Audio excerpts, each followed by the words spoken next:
Give us my chol, give us my chol, give us my chol, give a smile. Give us my chol, give us my chol, be the reason someone smiles. Give us my chol, give us my chol, give us my chol, give a smile. Give us my chol, give us my chol, be the reason someone smiles.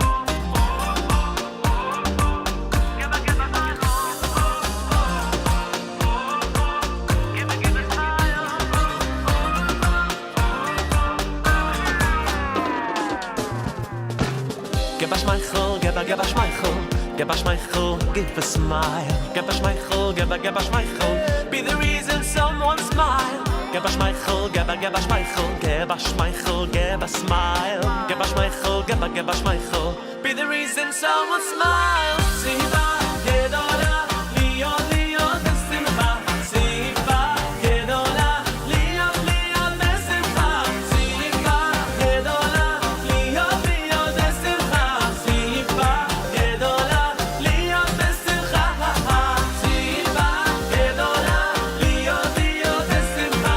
Siva gedola, liyo liyo besimcha. Siva gedola, liyo liyo besimcha. Siva gedola, liyo besimcha.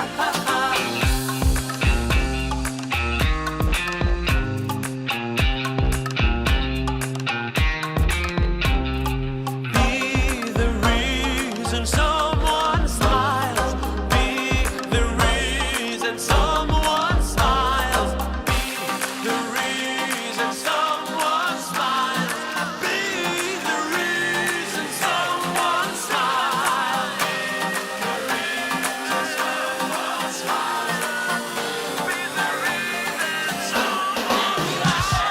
Siva gedola, liyo besimcha. Siva gedola, liyo liyo besimcha. Siva gedola, liyo liyo besimcha. Siva gedola, liyo besimcha. Someone smile. The reason someone smile. The reason someone smiles. Be the reason someone smiles. Be the reason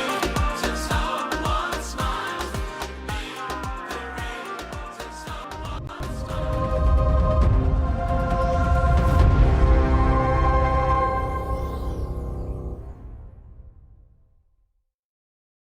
Breakfast with Elli.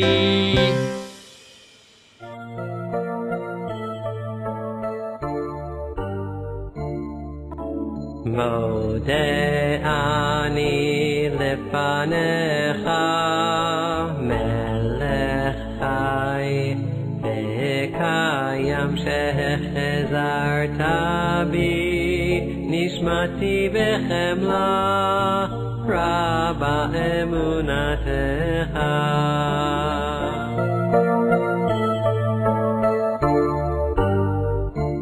Humility doesn't mean self-abasement. True humility is the ability to see good in others without worrying about yourself.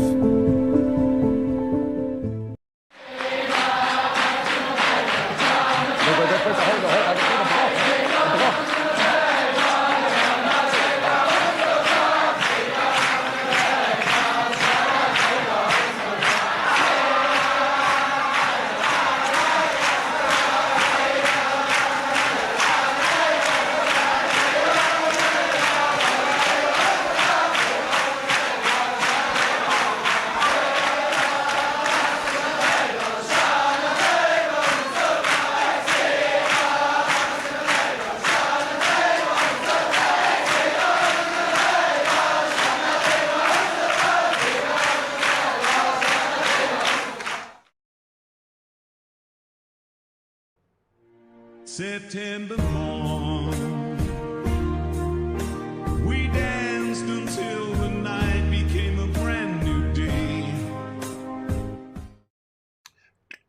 Good morning and welcome to Breakfast with Ellie. It is Thursday. Guess what? It's September, the first day of September.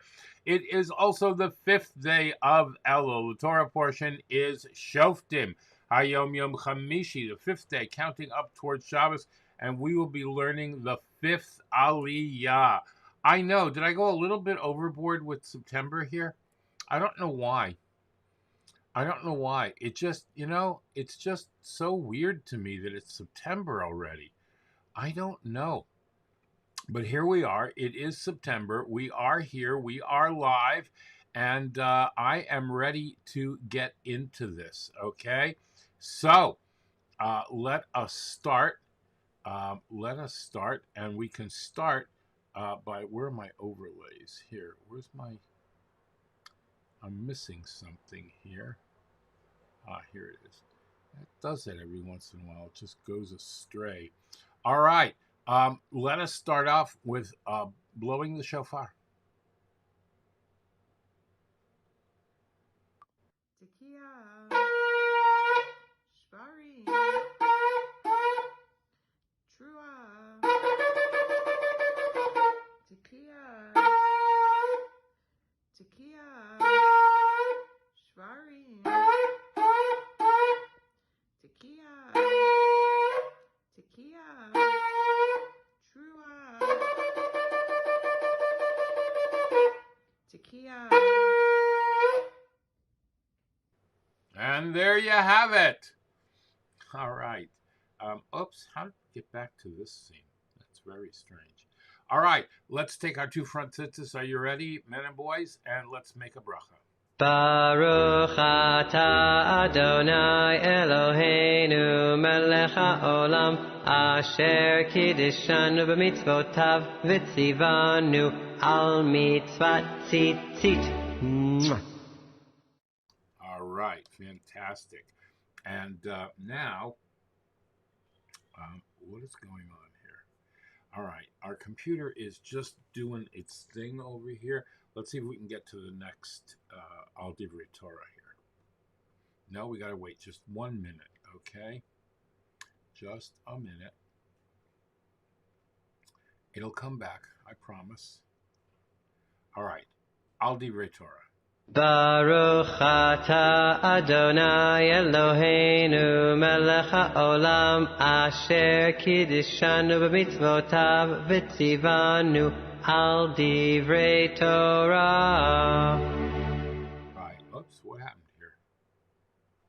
All right, now I got to tame this box.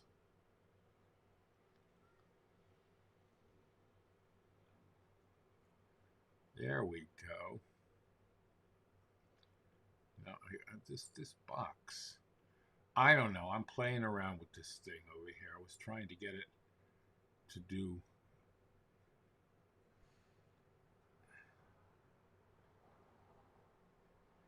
Yeah, it's being a little wonky there.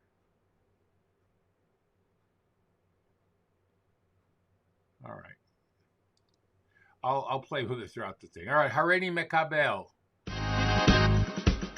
הריני מקבל עלי מצוות עשה של ואהבת לרעך כמוך. I take upon myself every single day to love my fellow friend in a very special way.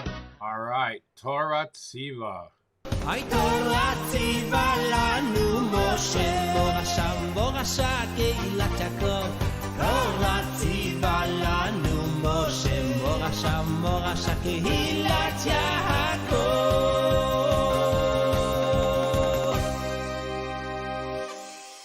All right, let's give tzedakah. No longer in the pushki, there's a diaper box. I put it in the pushki, it's a diaper box. I put it in the pushki for someone else to keep. Yeah, I put it in the pushki, that's a diaper box. I put it in the pushki, that's a diaper box. I put it in the pushki for someone else in need. All right. Let's see if I can move this up here now.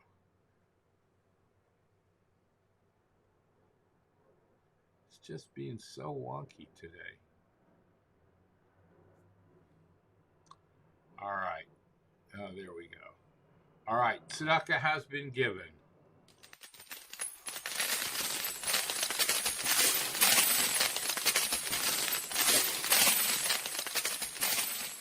Oh, Jean. Hello, Jean. Shalom from Pennsylvania. Where in Pennsylvania? We like Pennsylvania. All right. Time to say the Shema. Are you ready? Let's go. Shema Yisrael Adonai Eloheinu Adonai Echad.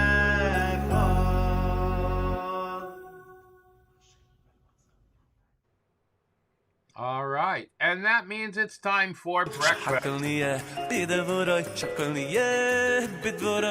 After all, what is Breakfast with Ellie without Ellie?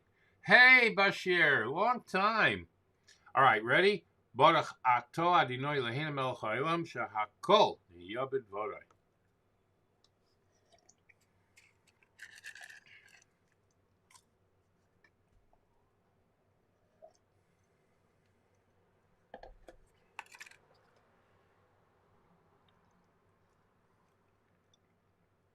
Mixed berry. It's very good. Very good. Coffee. Coffee, blessed coffee. God bless you for being a friend. When the whole world turns on me, it's only you on which I can depend. I want to taste you in the morning and a few times throughout the day. Yes, a cup or two in the evening too. For me, it's the only way. Yeah.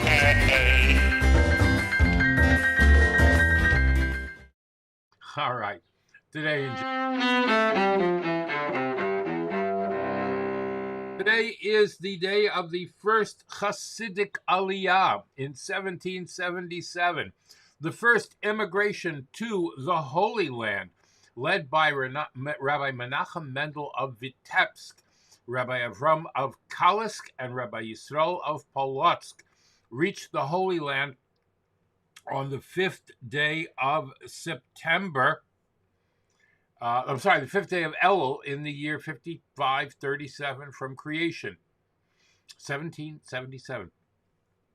They were all disciples of the second leader of the Hasidic movement, Rabbi Dov Ber, the Mezritcher Maggid, who had passed away 5 years earlier, and they were colleagues of the Alter Rebbe, Rabbi Shneur Zalman of Liadi, founder of Chabad.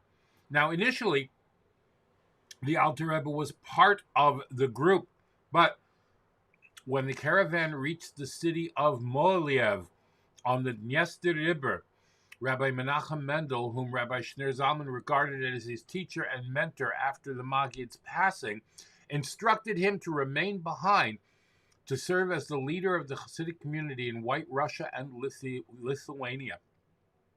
The Alter Rebbe retained close ties with the settlers in the land of Israel and labored to raise funds in their support, and was eventually jailed for supporting the enemy of Russia, Turkey, who was in charge of Israel at that time. On the 5th day of Elul, Yecheskel, the prophet Ezekiel, was sitting in his home in Babylonia when the elders of Judah seated before him. Suddenly, the hand of Hashem fell upon him, and he experienced a vision in which he was transported to Jerusalem and shown all the abominations taking place there. He was then informed by Hashem about Jerusalem's impending destruction,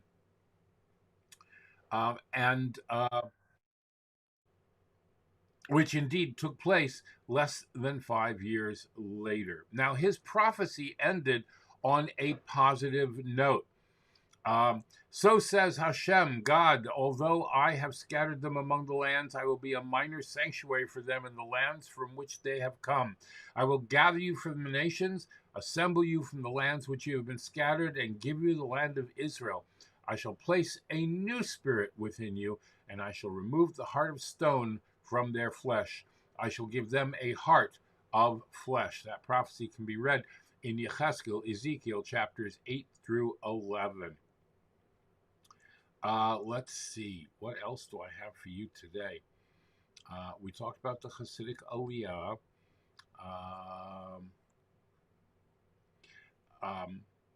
In 1919, after the Ukrainian National Army recaptured Kiev, it summoned 35 members of the Jewish Self-Defense Unit to appear. The Jews were disarmed, marched out of town, and murdered. Hashem should avenge their blood. We are in the month of Elul. Observances for the month, the last month of the Jewish year, include the hearing of the blowing of the shofar, which we did and will do again later in the program. It's an opportune time for teshuvah, tefillah, tzedakah, and ahavas Yisrael. Specific customs are to read 3 additional chapters of the Psalms each day. Today's Psalms are 13, 14, and 15, and to read chapter 27, LeDavid Hashem Ori, which we will do later. It's also a time to have your tefillin and mezuzahs checked by a scribe, and of course we begin to greet people. Ksiva v'chsima tova. You should be written and inscribed for a good year, sealed for a good sweet year.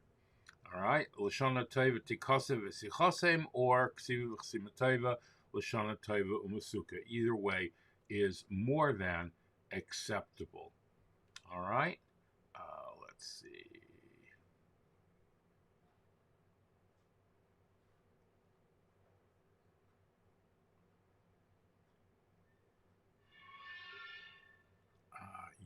I need this portion over here.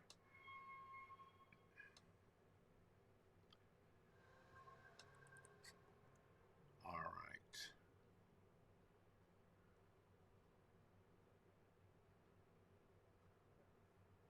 Yeah, let's see.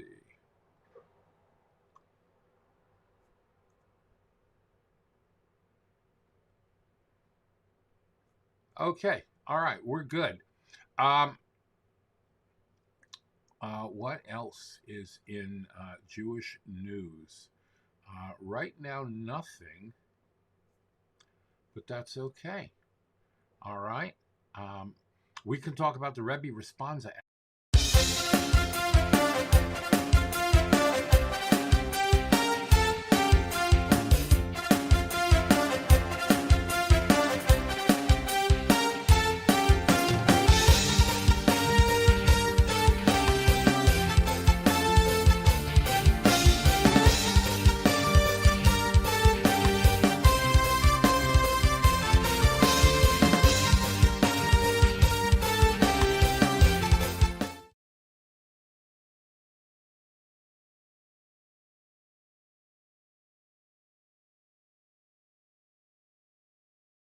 HaYom for today, the 5th day of Elul.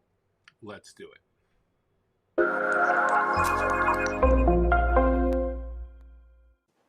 If you are watching this video on your phone, tablet, or computer, chances are that you suffer from the same problem that many billions of us in the progressive world are suffering from right now.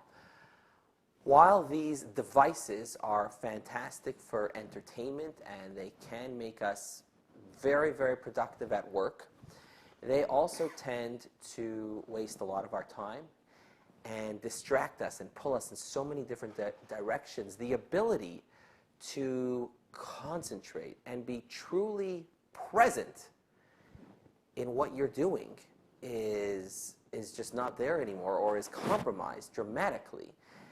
And let's be honest, as a result of the fact that we're everywhere at the same time, it's getting in the way. It's compromising our ability to concentrate, to our the quality of our relationships, the quality of our life, of our quality of life is not the same as a result of this problem.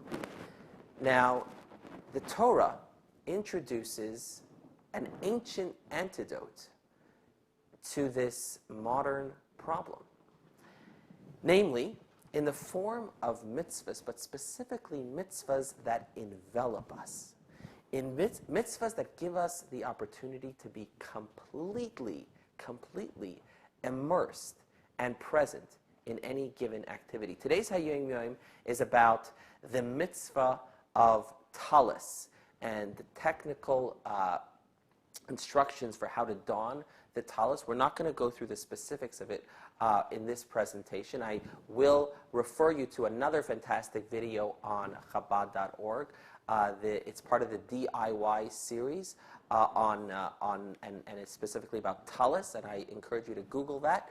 Great video on how specifically to don the talis, but more generally, the talis is a mitzvah that completely surrounds the person. And when you don the talis, you drape it over your entire body, and you're completely surrounded by it. And when you do this mitzvah, and it's not just this mitzvah, there are other mitzvahs like that. The mitzvah of mikvah, for example, is another mitzvah that completely surrounds the person. And when these and similar mitzvahs are done properly, it gives us the ability to just disconnect from all of the distractions. Throw that phone away. Shabbos does this, by the way, is the equivalent mitzvah in time, right? Throw away all of the distractions and just immerse yourself and be completely enveloped in a mitzvah. Do it. We need these mitzvahs more than ever right now. He totally left out another mitzvah that surrounds you and envelops you, and that is coming up very soon, the mitzvah of sukkah. You fulfill the mitzvah by just walking into the sukkah, and it completely surrounds and envelops you. It's amazing. All right. 60 days, a spiritual guide to the high holidays. Here we are on day 5. No, day 6, sorry. As we come close to the end of the first week of the 60-day journey toward hope, renewal, and joy, some of you asked me how to maximize this journey. So I created a special entry to help you benefit in the fullest possible way of this audio journey. Create a journal for the work you want to do in these 60 days. On the first page of your journal, create a list of items you want to change in your life. List both things you'd like to eliminate or get rid of, and things you'd like to reinforce or introduce into your life, positive things. And then create 3 columns. One that says things I want to work on between me and God, between me and other people, between me and myself. Below these columns, list the areas you want to work on: intellectual, emotional, and action-oriented. And as we go through the journey each day, fill in and answer questions or do the exercise of each day in your journal. You can review it and do it at your own pace, but this will help you feel more accountable and also feel more motivated to commit to this. Now, obviously, this audio journey is a short synopsis, but if you would like to go beyond this tip of the iceberg of these short daily messages, please check out my book 60 Days, where you have a more elaborate personal and guided experience through this journey. And we will continue the journey each day. Everyone be well and be blessed. Here you have it. All right. There is a lot more if you go into the book. So I encourage that. Okay. All right. Breaking news.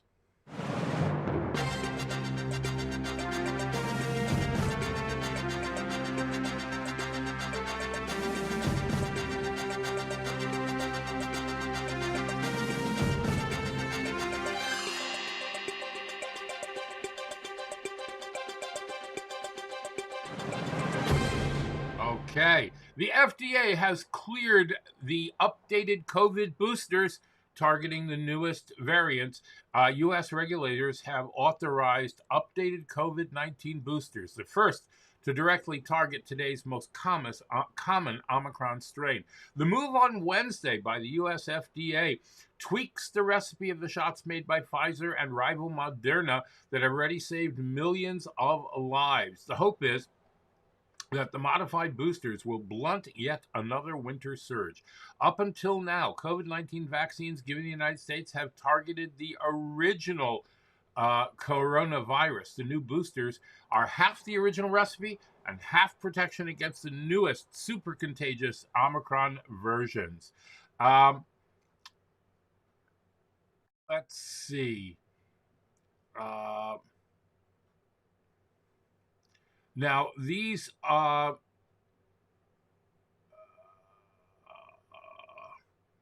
once approved by the CDC, hopefully coming later today, the new booster shots could be administered within days to certain populations, including people who have already received a booster or have received a booster just a few months ago. We are waiting to hear what the guidance will be.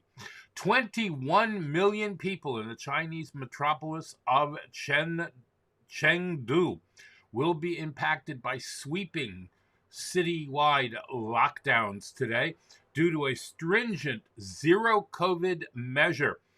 To slow the spread of the viruses, businesses will be shut down and all residents in the capital of Sichuan in the southeast of China will be ordered to stay at home from 6 p.m. today, except for mandatory COVID testing. We don't know how long that's going to be in effect for. We will wait and hear. And the government is ending their free at-home COVID-19 testing program tomorrow. If you want to apply for it, USPS.com is the place to go. If you need an exact location, contact me. I do have a link. All right. Yeah.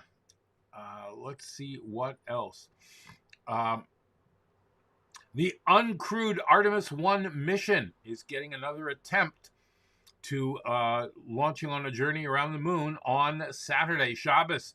The launch was scrubbed on Monday morning after NASA's launch team spent the day evaluating data gathered during the attempt. Mission managers said one of the rocket's 4 engines could not reach the proper temperature range that's required for the engine to start at liftoff. Several other issues, including storms and a hydrogen leak, also caused delays that prevented liftoff during Monday's launch window. The new 2-hour launch window opens at 2:17 p.m. Saturday, September 3rd. And there is still a backup opportunity to launch on Monday, September 5th as well. We'll keep you informed as to what happens with that, and perhaps there will be video. Right now, we obviously cannot watch it because it's on a Shabbat. So we'll have to watch it on a replay. Good morning, Anna. All right, here we go with a word from our sponsor. And now, a word from our sponsors.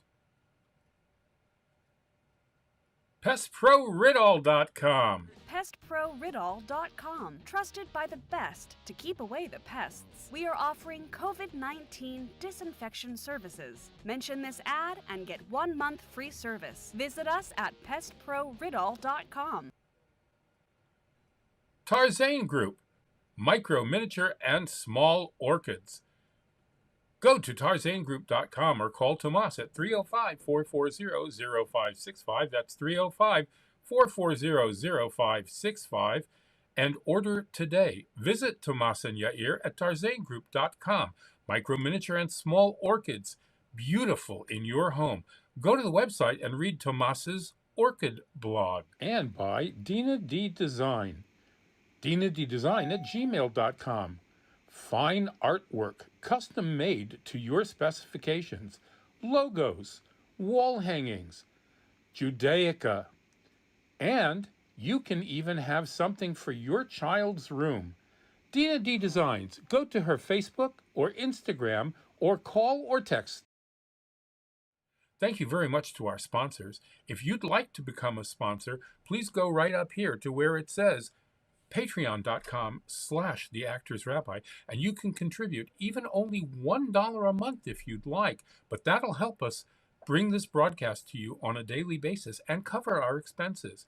Be sure to thank your sponsors when shopping and mention Breakfast with Elli when you're shopping there. There might be discounts. Thanks for watching.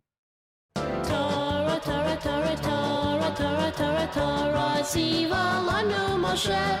Torah, Torah, Torah, Torah, Torah, Torah, Torah, Siva lanu Moshe. All right. Patreon.com/theactorsrabbi or breakfastwithelli.live/tipjar. All right. Thank you. I appreciate it. Just responding to somebody on one of the other apps. All right.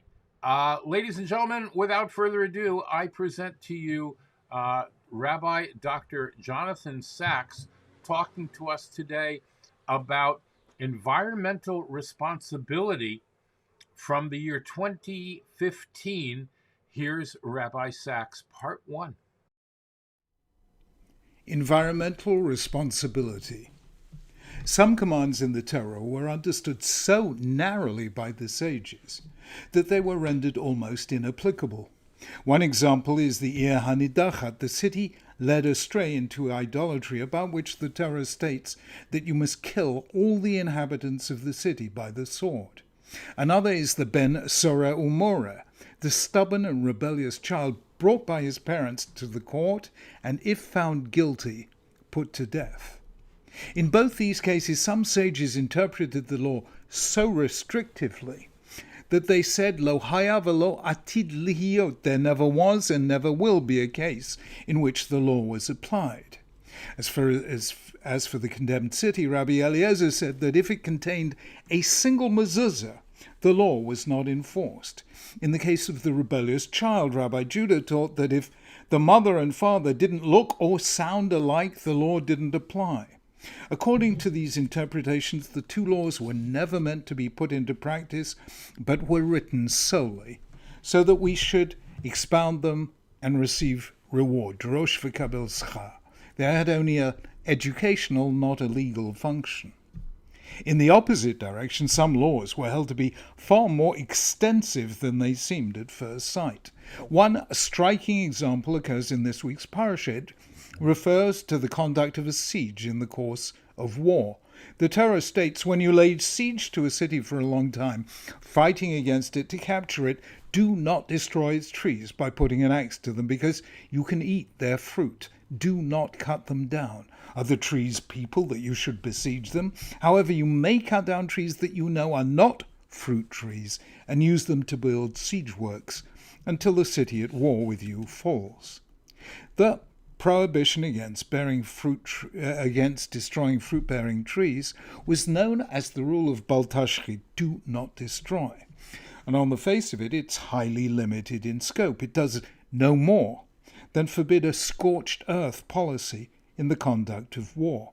It seems to have no peacetime application. However, the sages understood it very broadly to include any act of needless destruction. Maimonides states the law thus: not only does this apply to trees, but also whoever breaks vessels or tears garments, destroys a building, blocks a wellspring of water, or destructively wastes food, transgresses the command of Bal Tashchit. This is the halachic basis of an ethic of environmental responsibility. Why did the oral tradition, or at least some of its exponents, narrow the scope of the law in some cases and broaden it in others? The short answer is we don't know. The rabbinic literature doesn't tell us, but we can speculate. A posek seeking to interpret divine law in specific cases will seek to do so in a way consistent with the total structure of biblical teaching. If a text seems to conflict with the basic principle of Jewish law, it will be understood restrictively, at least by some, and if it exemplifies such a principle, it will be understood broadly.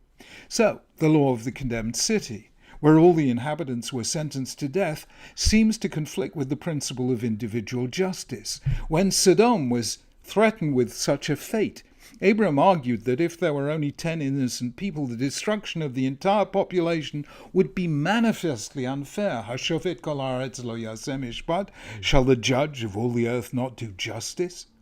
The law of the stubborn and rebellious son was explained in the Talmud by Rabbi Yossi HaGlili on the grounds that the Torah foresaw his ultimate destiny. He'd begun with theft. The likelihood was that he would go on to violence and then to murder. Therefore, said Rabbi Yossi, the Torah ordained let him die innocent rather than die guilty. Now that is preemptive punishment. The child is punished less for what he's done than for what he may go on to do. Rabbi Shimon Bar Yochai, who said the law never was or would be applied, may have believed that in Judaism there is a contrary principle, that people are only judged for what they have done, not for what they will do. Retributive punishment is justice, preemptive punishment is not. To repeat, this is speculative. There may have been other reasons at work, but it makes sense to suppose that the sages saw as fast as possible that it was their duty to make their individual rulings consistent with the value structure of Jewish law as a whole. On this view, the law of the condemned city exists to teach us that idolatry, once accepted in public, is contagious, as we see from the history of Israel's kings. The law of the stubborn and rebellious child is there to teach us how steep is the downward slope from juvenile delinquency. And we will stop there for today. All right. Wow. Yeah, it's pretty amazing stuff. All right. In the fifth Aliyah, we also have no need for these above-mentioned abominable practices, fortune-telling, divination, practices of the occult, etc., because we are blessed with prophets who transmit Hashem's message to his people. We are commanded to obey these prophets. The section prescribes a punishment for non-compliance with words of the Navi, the prophet, as well as for an individual who falsely claims to be a prophet and speak in Hashem's name. The fifth Aliyah then reiterates the command to establish cities of refuge for the inadvertent murderer. Moshe commands the Jews to designate 6 such cities, and when Hashem expands the borders of the land with the coming of Mashiach, we will add another 3 cities of refuge. Oh yeah. Cool, huh? All right, here's Shnayim Mikra, Shnayim Yomi for HaYom today.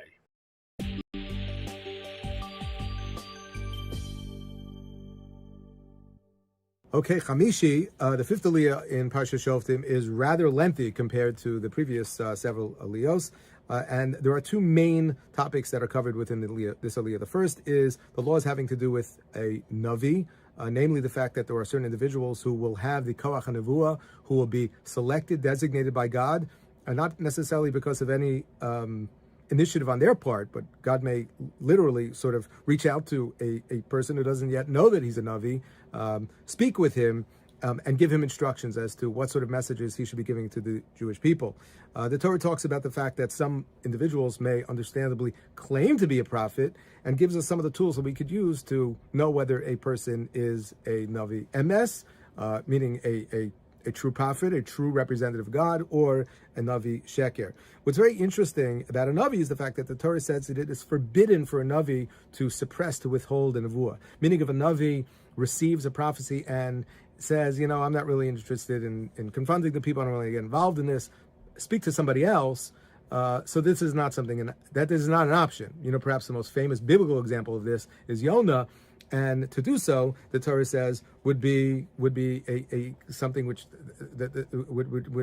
would lead to a punishment of Misa B'dei Shemayim. Because Baruch Hu says is not an option. If I speak to you, if I appoint you, if I delegate my desire to speak to the people through you, so then this is not something that you can just sort of turn away.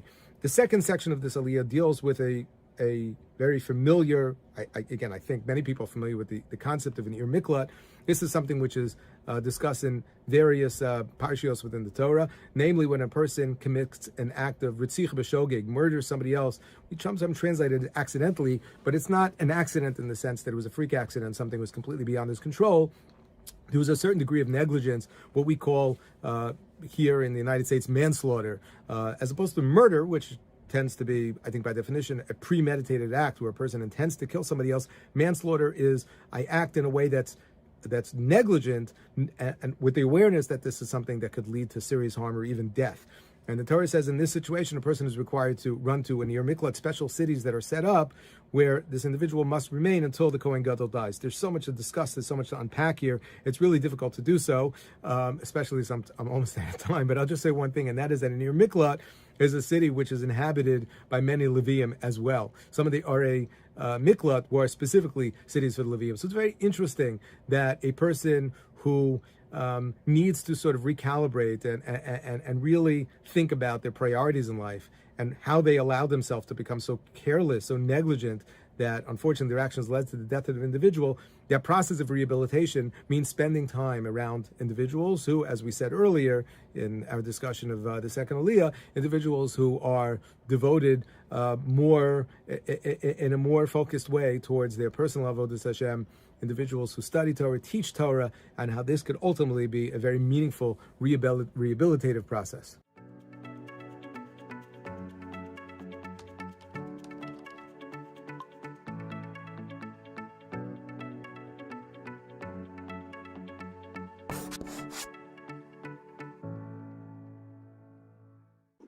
All right. Here's Rabbi HaYom Marder today.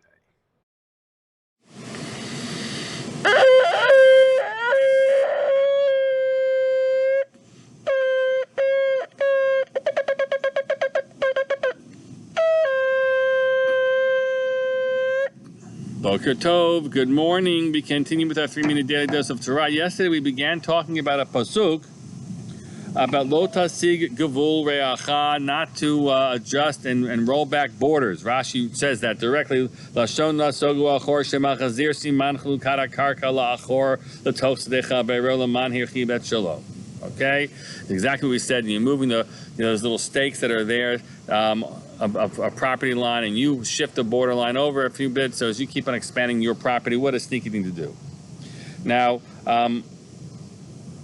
that being said, and the Torah is very clear, we're talking about the context of, and it's not a metaphor, and it's in the land you inherit.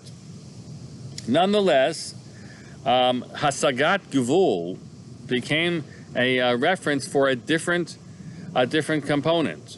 And we use it, for example, to describe any time you're encroaching on that which is fairly the other person's. And that might mean setting up shop. Lengthy discussions in the Gemara about unfair competitive practice, where someone has established themselves in a certain area with a very limited market, we'll put it out there, and you compete in an unfair way, setting yourself up right there in a destructive way. So in our society, it's very different, right? It's not a controlled. Generally, not a controlled commercial environment, except for anti-monopoly laws in this country. It's pretty much a laissez-faire approach to competition, but Hasagat Gvul would mean any manner of this in a halachic framework, in a economic society which did have more controls in helping ensure fair practice.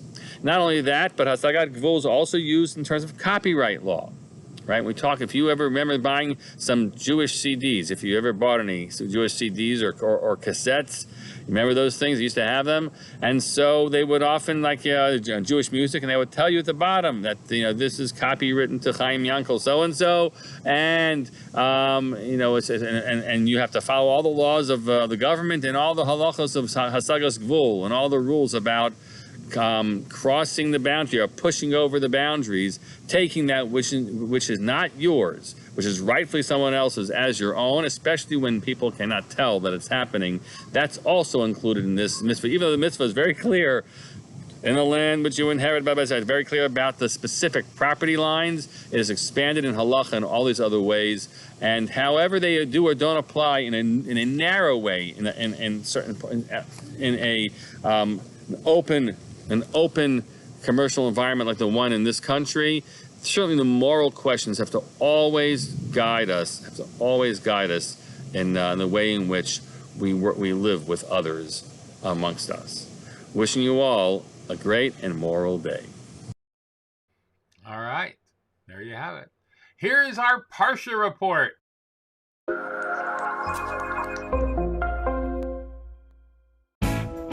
People can be so different, so they say. Living with different lives in different ways. But sometimes you have to look beyond all that. Who cares if your best friend wears a different hat? The knife comes and throws a curveball at you. Gotta keep up your positive attitude. Friends, good times.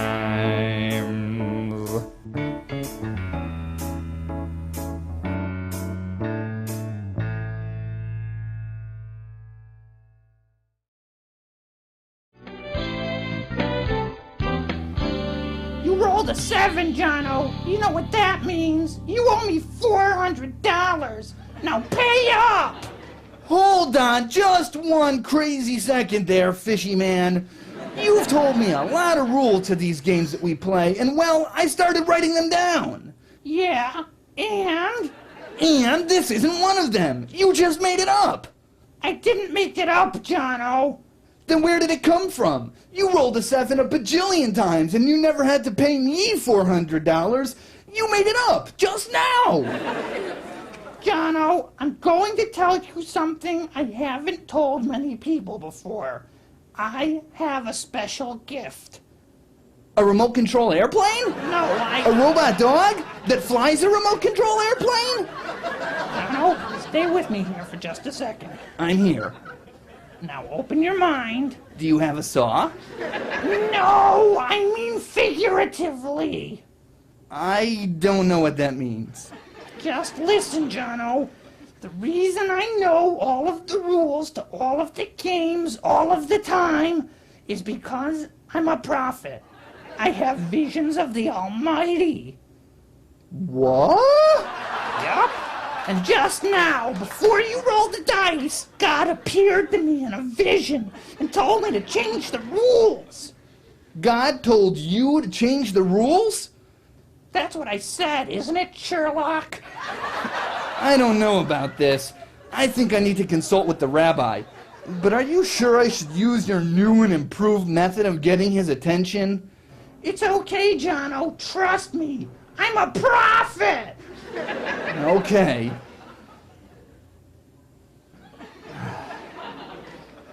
Rabbi! I just flushed a tennis ball down the toilet and the whole basement's flooded.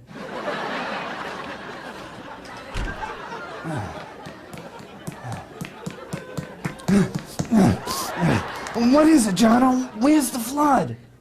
False alarm, Rabbi. I just needed to get your attention. Jono, this is the 3rd time today that you did this to me. Hey, I've got to get your attention, don't I? Anyways, what's the big emergency? G-Fish here says he's a prophet. Okay. And God told him to change the rules to the board games we were playing. Change the rules, eh? Yeah. Well, Jono, G-Fish is starting to remind me of what the Torah calls in Hebrew a Navi Sheker. Yeah, a Navi Sheker. See, Jono, even the rabbi agrees with me. Translated into English, that means a false prophet. Yeah, a false prophet. Actually, Jono, this week's Torah portion speaks about a false prophet, and it teaches us that one of the ways to know that a person is a false prophet is if he tells you to do something that the Torah says not to do, if he changes the rules. You mean, like, if there's something that you know is wrong, yeah, because it's always been wrong, and will always be wrong, and it's even wrong right now, Like telling a 63-year-old rabbi that you flushed a tennis ball down the toilet and made him run frantically downstairs to fix it when it really isn't true and you know he has a heart condition and a prophet tells you it's okay? Exactly. I'm tired of these wild accusations based on circumstantial evidence. As a prophet of the Almighty, I will smite both of you. Consider yourselves smoten! G-Fish, prophets have always been an important part of Judaism, but a prophet can never tell you to do something that's against the Torah, something that's wrong. Gulp. So, what's the punishment for a false prophet? Well, we don't have the type of courts these days that can carry out punishments for these types of things. Come on, Rabbi, just tell me what it is. No, it really doesn't apply here. Come on, Rabbi. No, Jono, please. Rabbi, just tell me. Please! You... Please, please, please, please, please, please, please. Stop! That is so annoying. All right. Come here.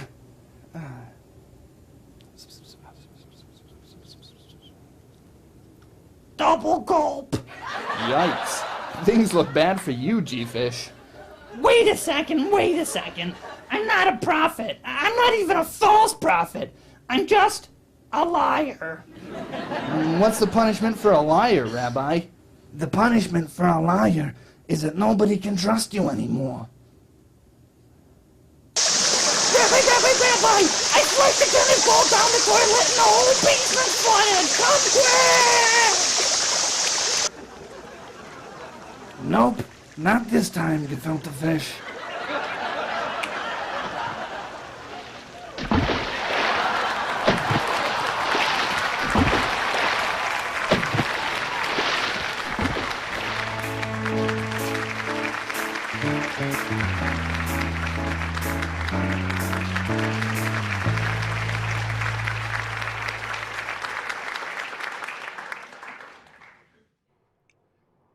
All right, total and utter, complete silliness. A little bit more serious before we move on. Here's our friend Harry.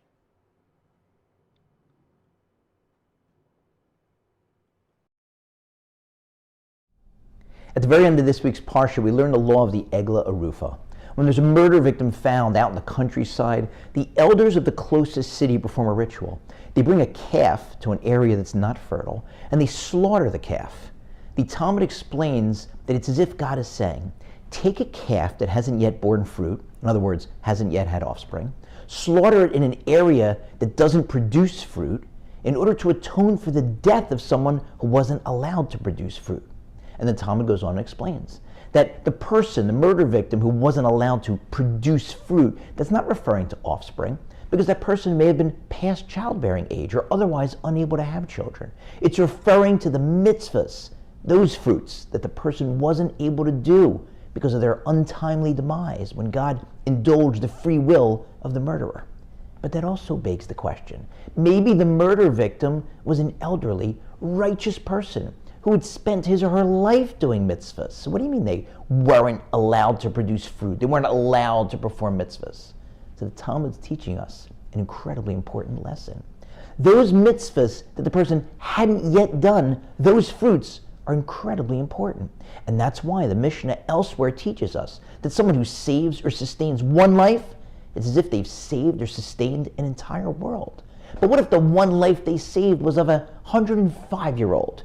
A very, very low life expectancy. How many more mitzvahs could that person have done? And the answer is, even if it's a handful, even if it's one, that's a big deal. That's saving or sustaining an entire world. And that's an incredibly powerful lesson for us right now, at the beginning of the month of Elul, the month that leads into the high holidays, teaching us the importance of today. Forget about yesterday. You may have been a great boy or great girl and done lots of mitzvahs. That's fantastic, but you can't rest on your laurels. There are more fruits to come. You have more opportunities. And if you have done the wrong thing in the past, don't fret over that. Don't worry. You've got today, you've got tomorrow. If you make a New Year's resolution in honor of the upcoming Jewish New Year, and then you carry it out, That is unbelievable. But even before you carry it out, just having made the resolution, that's already a big deal. You're already a new person. You're somebody who has resolved to work on themselves, to effect change, to improve his or her relationship with God. And even if you haven't yet made the resolution, but you've thought about it, you're also a new person. You're someone who has spent time thinking about how can I improve my relationship with God, instead of figuring out who am I going to draft in my fantasy football league, or what color am I going to paint my new kitchen or living room. Not to criticize them, but they're much better uses of your time in Elul. Ready or not, Rosh Hashanah and then Yom Kippur are around the corner. Make a resolution. Think about making a resolution. You can create a new you, a new world.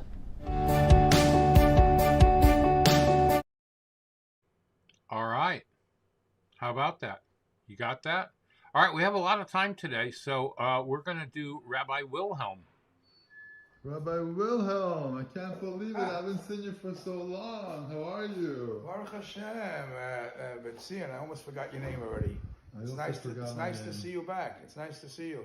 So many people have asked me, how are you?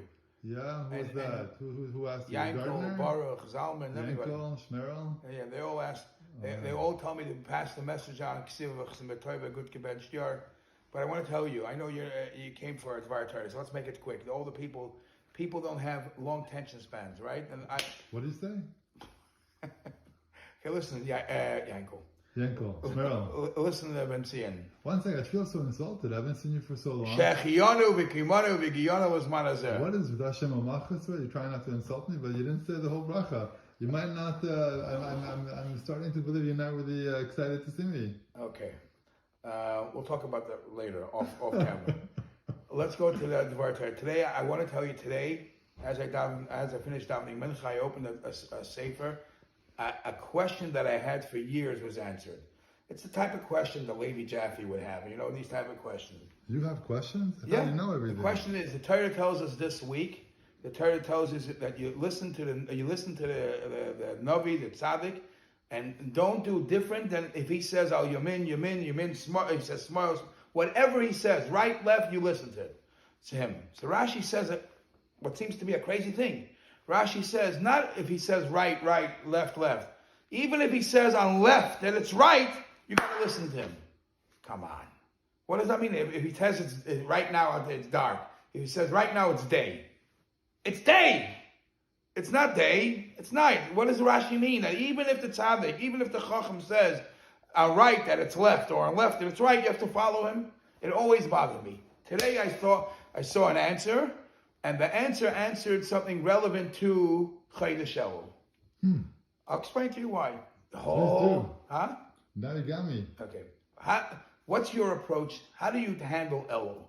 You know, there is this scariness of Elul, and it's fearful. It's Yom Adin is coming, and for some reason you see a lot of pretty scary. Yeah, and some reason you see a lot of Hasidic folks running around dancing. Ksiva. What are you doing? How come your eyes are not red with tears? Make up your mind. Is it a time of fear? Or is it what it says in Sfarim, Yimei Rachmim? We have God, our Avinu Malkeinu, our Father, who's going to make sure everything is great, signed and sealed properly for the good of the people. What is the right approach? So obviously there has to be a balance of both, but don't let it. I heard a tremendous word. Tzedek tirdoif, that a person always has to run for justice, always has to run to do tzidkis and righteousness and all good. But if it depresses you, you're missing the boat, because the next words afterwards says tzedek tirdoif l'man tichya. So you should be able to live. If it depresses you and it puts you into a state of shock, that's not what running after tzidkus righteousness is. You have to let your life go in a positive manner. Obviously, there's things that have to be corrected, but don't let it ruin your life. Mm-hmm. And we find that interesting phenomena also in this week's parsha, that the Eibishter said the mitzvah of what's mitzvah? Ari Miklat. The mitzvah of Ari Miklat, city of refuge. So the Rebbe has a beautiful sikha that Ari Mikla is tshuva, tshuva, tshuva, and the Rambam says, based on the Gemara, that on the highways, for people to know where to run to be safe to Ari Mikla, there were signs directing them, Mikla, Mikla, Mikla, Mikla, Mikla. So somebody asked a good klutz kasha. Why, for the people running to the Mikla, we make signs? But when the people are traveling all the way to Yerushalayim to bring the Bikurim, there is no signs that says Yerushalayim that way. Why not? Why not? So the answer is a very geschmack answer. Beautiful answer. When the guys are running in a state of depression, a state of, I did something wrong and I have, finish it off. Mikla, there it is. Just get it over and done. When a guy is in the mode of celebration, I want to thank God, I want to thank Eibishter for Bikurim, knock on more and more doors. What's the direction to Yerushalayim? Oh, what are you going for? You got Bikurim. So more and more people should get involved in something positive. So that's a motivational speech that when it comes to negative, just get it done, turn the page. When it comes to positive, get more and more action. So back to the original thing. Beautiful. Back to the original thing. Standing ovation. Back to the crowd goes crazy. What does it mean that the person, the tzaddik telling you, al yamin shu shmoel, and shmoel shu yamin, that you have to listen to him? So I saw an explanation for Rabbi Yaakov Garlinsky, and I thought it's beautiful. It hits it. Garlinsky. It's a. He says like this. Rashi does not say if he says night is day. Rashi specifically used the example where he says right is left and left is right. How could that be? Is it right or left? He says, imagine somebody comes over to you, asks you directions. And he says, how do I get, where are you going now? You're going to shopping, Shabbos food. How do I get? We have to wrap it up over here. Okay, how do you get to the shul? So you're going to point to him and you'll say, you got to go to the right. You point him to the right. But he's facing you. And as you see him walking away, he went to the left. So you say, hello, you're going the wrong direction. He says, what do you mean? You told me go to the right. Yo, your right and my right were different. I was facing this direction, and I told you go right. You were facing me. That to you, that was your right, but that's the wrong direction. In other words, when the tzaddik tells you, when the Talmid Chacham tells you what's right, what he's saying is change your attitude. Look at it from his position. Look at it from his direction. What's right by him might be left to you. Turn around. Look at it in the positive mode. Look at it in the way of through the tzaddik's vision, and then everything is positive. Yamin is yamin, and smile is smile. You're absolutely right. I'm so happy that they kicked you out of Hawaii. We're so happy that you came back to Stony Heart. Join me in recital of chapter 121 in the Tehillim. Shir la malos esrein elo many of the Ezra. We'll do that one tomorrow. I don't want to push it to today. All right. Pirkei Avot, chapter 6, Mishnah 10. Mishnah Yud. Very interesting Mishnah. It's a little unclear what the idea is. Mishnah says, Chamisha kinyanim kanalo HaKadosh Baruch Hu ba'olamo. God has 5 acquisitions that he acquired ba'olamo in his world. I think the idea of the kinyan, of the acquisition, is these are things that God created the world or the universe in order for it to reach its full potential. So these are things that are acquired by God, that belong to God, that God created them so that the world would flourish and would bring blessing to existence. These are them. Torah kinyan echad. Shemayim kinyan echad. Torah is one acquisition or possession of God. Shemayim ba'aretz kinyan echad. Heavens and the earth. See what each one is. Abraham kinyan echad. Abraham is one. Yisrael kinyan echad. The Jewish people are a kinyan, an acquisition. Beit Hamikdash kinyan echad, and the temple. So each one of these things, the world exists because the universe exists because of the Torah. Heaven and the earth, meaning physical existence. That's the way some of the Mefarshim understand Shamayim Ba'aretz. Okay, the pillars of the world. That's what they understood Shamayim Ba'aretz. Avraham Avinu, the beginning of faith, the Jewish people, and the Beit Hamikdash, the center of worship in the world. Torah Minayin, how do we know? Then we're going to learn from Sukkim. Dichtiv Hashem Kanani Reshit Darko Kedem mif'alav me'az. HaKadosh Baruch Hu has acquired me the beginning of his path. Kedem mif'alav me'az. Let's look that one up. The first of his works of old, the beginning. So when God created the world, he made this idea. He created the Torah. We actually have the idea that not he created the Torah and then and created the world by looking at the Torah. The Torah actually pre-existed all of human existence. And very interesting, you notice there's a lot of Mishnah in these Mishnah. Shamayim ba'aretz kinyan echad minayin. How do we know Shamayim ba'aretz are kinyan? Dichtiv. Ko amar Hashem, said the Lord, Hashamayim kis'i, the heavens are my chair, ba'aretz adom raglai, and the land and the earth is like my footrest. Eza ba'ita shetivnuni ve'eza makom menuchati. Okay, can you build, i.e., meaning God is so big, how can there be a house that you will build me and a place for my rest? Omer, Ma Rabu Masecha Hashem, how great are your actions? Kulam b'chachma asita, mal'ah ha'aretz kinyanecha. There's the word kinyan. How great are your actions of God, your deeds? You made them in wisdom. Mal'ah ha'aretz kinyanecha. The world is full of your acquisitions. Abraham kinyanecha mina. How do you know Abraham is a kinyan? Dichtiv. Vayivarcheu vayamar. Right. This is Makitzedek Melech Shalem. He blessed him. He said, Baruch Abraham Elul Elyon, Konei Shamayim Va'aretz. So blessed is Abraham to God. Konei Shamayim Va'aretz. So the way the Mishnah is reading it is that Abraham is the acquisition of Shamayim Va'aretz. But the way the pasuk really reads, or you have to understand it, is blessed is Abraham to God, who is Konei Shamayim, who owns heaven and the earth. Israel kinyan echad minayin Israel. How do we know that it's an acquisition? Dichtiv Adavor Amcha Hashem. Adavor Amzu Kanita. Till he passes, Amzu Kanita, he's acquired this nation. Omer Lidoshim Asher Ba'aretz Hema Va'adirei Kocheptzibam. Okay, for those who are Doshim, holy in the land, Va'adirei Kocheptzibam. I'll put that one up. I don't know what that one is. As for the holy in the earth, they are the excellent in whom is my delight. Somehow they learned that Israel is a kinyan. Beit HaMikdash kinyan echad, Beit HaMikdash is also a kinyan. Dichtiv machon neshivtecha ba'alta Hashem. Mikdash Hashem konenu yardecha. Your hands prepared ki'inu.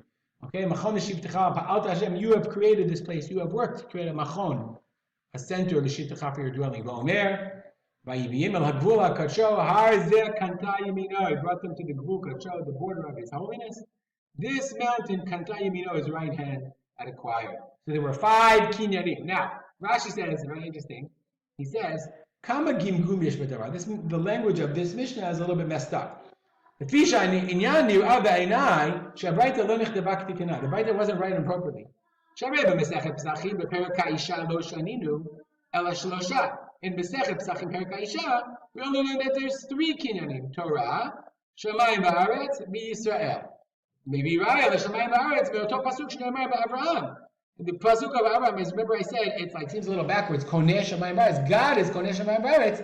That's a proof in the Bracha and Pesachim that for Shamayim Va'aretz, not for Abraham. So Rashi says this Bracha seems a little messed up. It seems it should be 3, not 5. And somehow Shamayim, somehow Yisrael got in there. The list should be Torah, Shamayim Va'aretz, and Yisrael, not Beit HaMikdash somehow, and also not Abraham Avinu. We'll stop here. Dedicate our learning to my father, Rav Simcha ben Yitzchak Kalman. Have a great day. All right. Fantastic. Moving on to the saying of Tehillim. לדוד השם, אורי ואישי, אורי ואישי, ממי ירא. All right, something I just got I wanted to read to you. It says here, all who read chapter 27 of Tehillim every morning and evening, beginning of Elul until Yom Kippur, are promised by the Holy Arizal that in the merit of this, in that merit, your year will be a great year filled with blessing. He goes on to say, even if there is a harsh decree from heaven, it'll be canceled. All the difficulties will be annulled for you and your family. You will merit to be judged in favor, since all the 13 channels of compassion, the 13 Midos Harachamim, open on Rosh Chodesh Elul until Yom Kippur. May we all merit to be blessed with the brachas in the Holy Torah, all the brachas in the Holy Torah, and we merit to finally greet Mashiach Tzidkenu b'mheder miyameinu speedily in our days. Amen. So let's say chapter 27.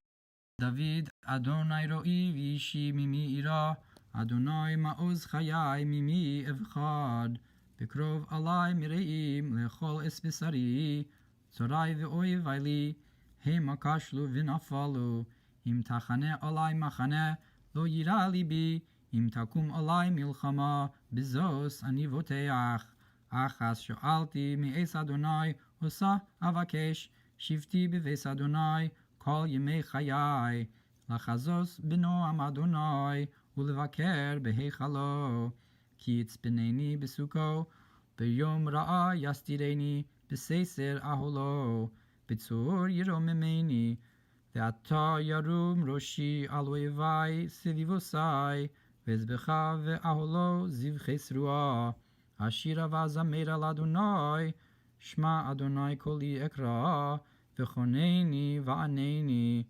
Lecha amar libi, Bakshu fanai, Es panecha Adonai avakesh, Al taster panecha mimeni, Al tat be'af avdecha, Ezrasi hayisa, Al titsheni, Ve'al ta'azeveni Elohei yishi, Ki avi v'imi azavuni, V'Adonai ya'asefeni, Horini Adonai darkecha, Unecheni be'orach mishor, Leman shorerai, Al titeneni benefesh tsarai, Ki kamu vi ede sheker, V'yifeach chamas, Lule hemanti liros bituv Adonai, Be'eretz chayim, Kavei el Adonai, Chazak v'ya'amei etz libecha, V'kavei el Adonai.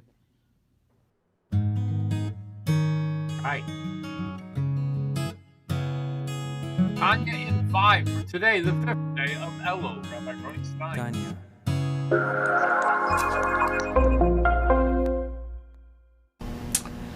Thank you for joining Tanya in 5. Today's lesson for the 5th of Elul. We conclude the 10th letter of Igeres HaKodesh. We're speaking here about a limitless form of being charitable.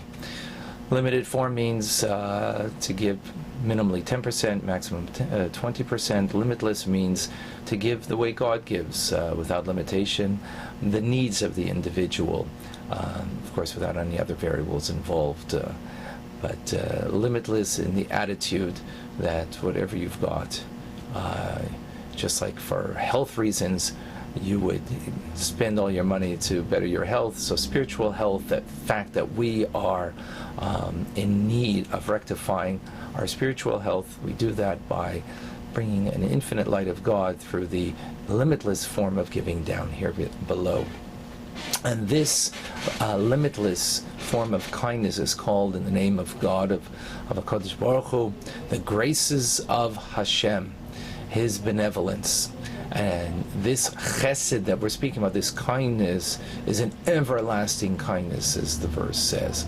Now, even though all of the Jewish people are compassionate and performers of kindness, but the kindness that we speak about, that is inherent and innate in every single Jew, is a limited form, a limited measure of compassion and of kindness. But when we speak about God, and we speak about Him being Ein Sof, without limit, likewise His attributes are without limit, and hence His compassions are never exhausted.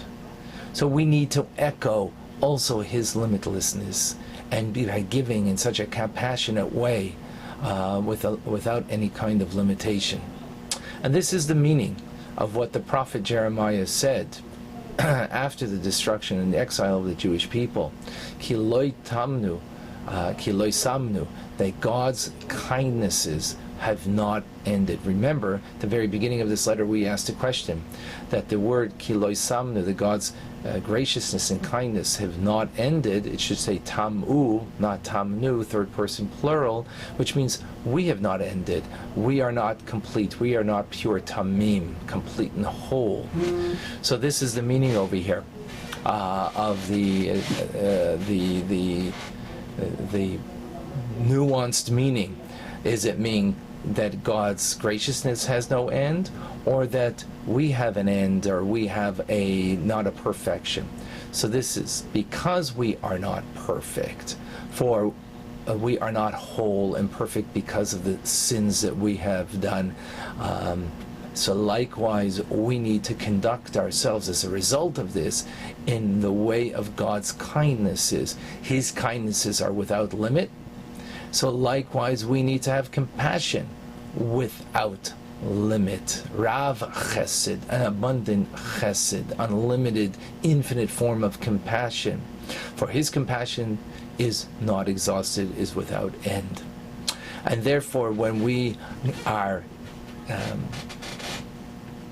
this is the meaning of the verse. Since we're not perfect, we're not tamim, pure, therefore we have to come on to God's kindnesses, and his form of kindness is limitless. So we have to echo his ways and give in a limitless manner in order to rectify the fact that we're in exile, period, and moreover, because of the iniquities of the faults and the lacks that we have in our lives. And this is what our sages of blessed memory, what they said, that Israel will only be redeemed through tzedakah, through charity, which we will perform even when legally we're not obliged to give. Sometimes we're not obliged because we've done our share, yet we will still be charitable. That's a limitless form of charity. And this is what the Talmud tells us, that the son of David, referring to King to Mashiach, will not come until Alter Rebbe leaves out the negative part of the rest of the statement of our sages in the Talmud, will not come until the last coin is there's no coin left in our pocket. In other words, there'll be a poorness, but what it means is that we will, even when there's nothing left in our pocket to give, we will still give. We will still be giving. That is a limitless form of kindness, of charity. And that is Tanya and 5. Thank you for joining. Fantastic. All right, Sefer HaMitzvahs of the Rambam. No, it's not impossible that Rebbe did say, just study Rambam each and every day. All right, we're up to 50-minute class number 100. My Rebbe so desires, I'm not busy or too tired. When I learn Rambam connected, I remain.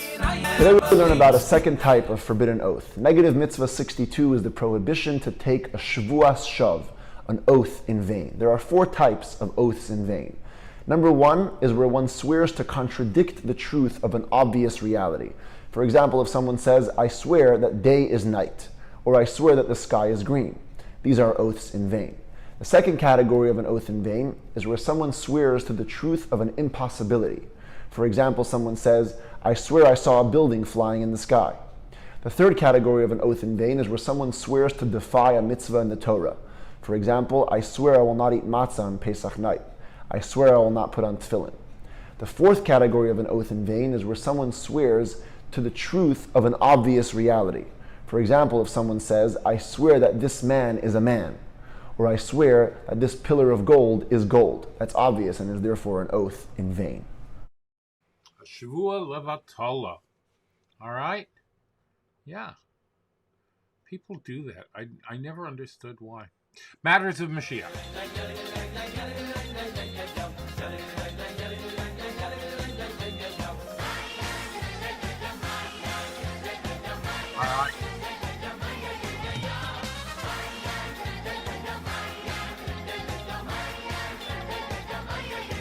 It says in the Talmud, Tractate Rosh Hashanah, the world will proceed for 6,000 years and then evolve into Olam Haba, the world to come. Now Hashem created the world in 6 days and completed and perfected it on the twilight of the 6th day of creation.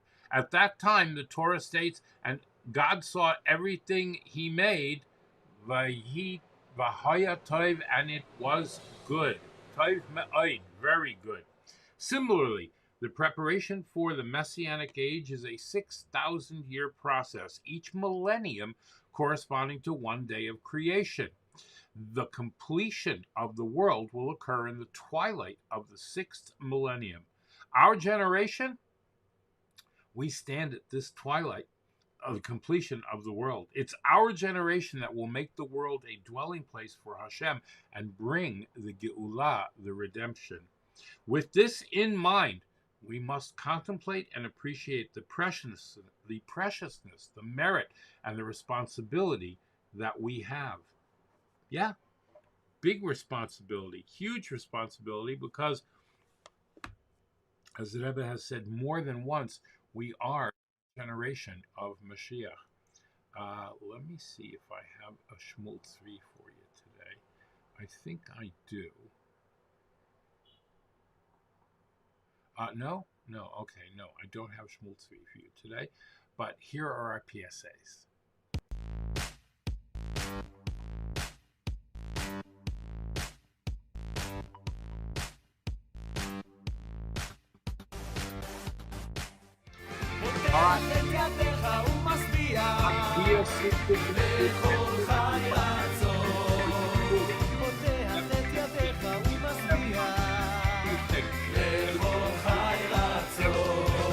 Food and hot meals every single day. Do not forget, okay? Very, very important. Excuse me. All right, in Lakewood, it's tomche.org. In Rockland County, it's tomcheshabbos.org. While in Chicago, it's the Chicago Center Kitchen. For all your other needs, achiezer.org is there 24 hours a day, 7 days a week, 365 days a year. achiezer.org. Hatzalah EMS available 24/7, 365. If you don't know where Hatzalah is in your neighborhood, go to hatzalah.org, hatzalah.org, or contact me. Misaskim in times of bereavement can be the most important thing that you'd ever had. Misaskim is an amazing organization. So go to them if you need help with anything having to do with the loss of a loved one. If you see a hate crime in progress, please call 911 even on Shabbos and even on Yom Kippur. And the organization is JustOneShabbos.com, helping bring teenagers back to the beauty of keeping Shabbos. Now, please go out there and wear. If you were going out, wear a mask. Is this really much to ask? Tie some fabric round your face. Oh, it's the simplest of tasks. At the gym, at the store. Don't treat it like such a chore. Please go out and wear a mask. And so sorry. And please get your vaccinations. The new vaccinations are coming out. The new vaccines, the new boosters. All right. So we're looking forward to that.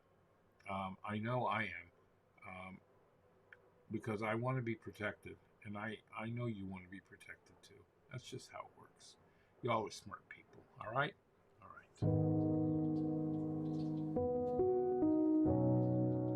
All right. For Thursday, the 5th day of Elul, similarly, soul, from the moment of its emanation and creation, waits the time that it will descend to the physical world to refine and perfect that which it has been designed to do. We talked about the fact yesterday that wherever you end up, wherever Hashem leads you, wherever the path takes you, you are only there because at the end of that path, there is something, one of the sparks that can be elevated, and it needs you to elevate it.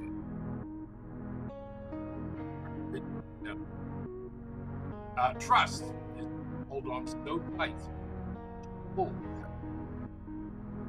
yeah, that's fun.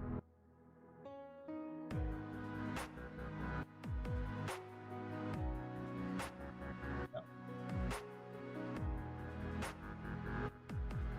All right. Adam Harishon, Adam, the first man, was the direct handiwork of Hashem. No other being could ever be so magnificent. Yet, he only had one temptation to resist, and only for 3 hours, and he gave in. Which teaches us that the greatest challenges in life are those being closest to your purpose of being. So, if you wish to know your primary purpose in life, You only need to look at what you find as your greatest challenge. Very funny. Before I knew what Hasidus was, my mother once told me, your greatest challenges in life are what your purpose is.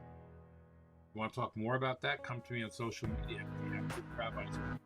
WhatsApp, Twitter, Spaces, Telegram, Facebook, Instagram, Spotify, LinkedIn, Clubhouse, or theactorsrabbi.com.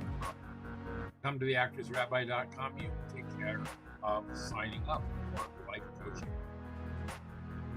All right, we can after.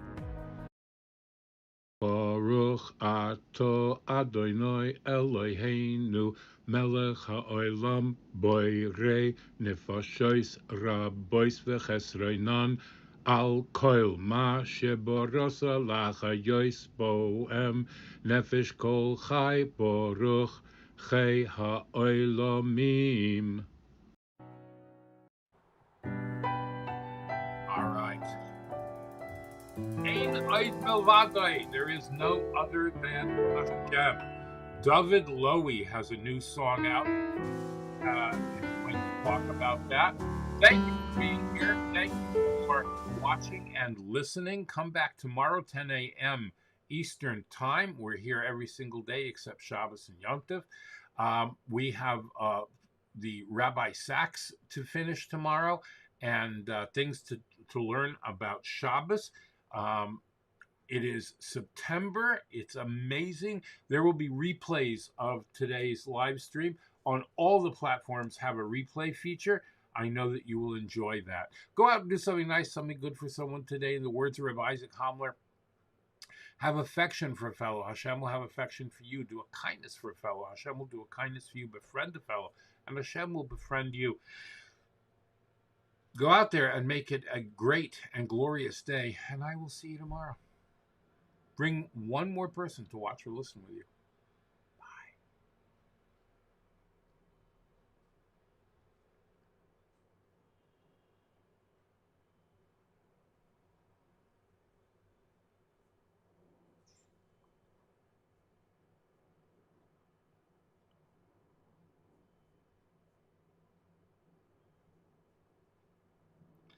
All right.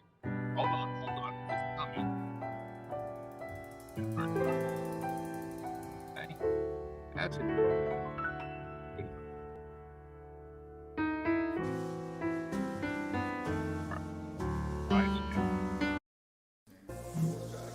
And that's exactly what he's talking about, and that is the concept of Eino Milvado. Just don't get what you're talking about.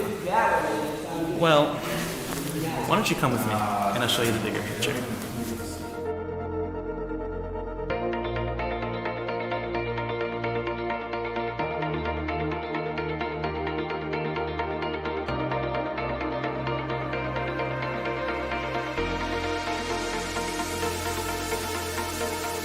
Every color of the rainbow, every cloud, every song the birds are singing says it loud.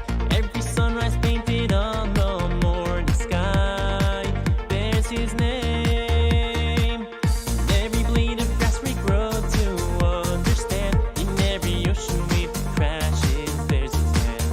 Shooting stars that travel at the speed of light proclaim. There's a work of perfection in everything we see,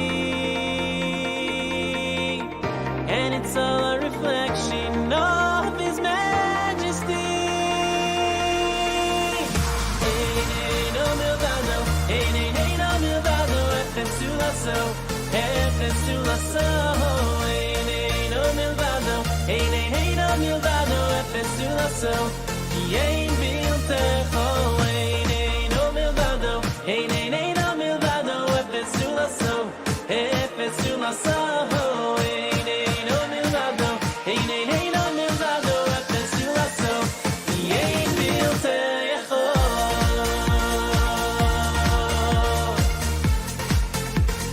yein biltecho.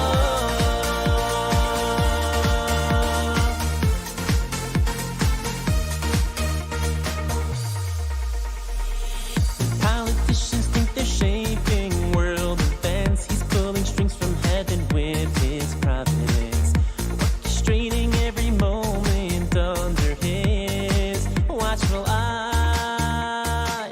And every story on your pages testifies how he's guiding you through stages of your life, opportunities and challenges and change. Oh, proclaim he's with you in your struggles, holding them as his own. You need to know the answers lie with him alone.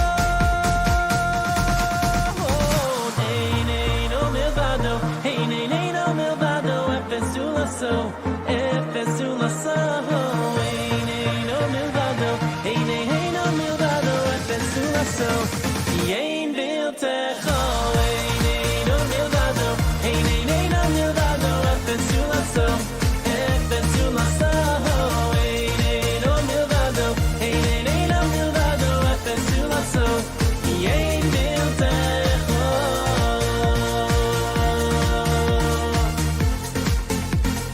Yen biltecho.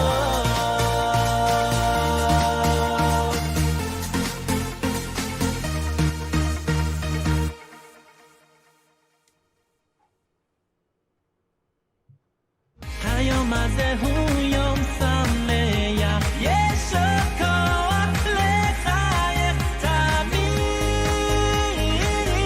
tamid sheyeh tov.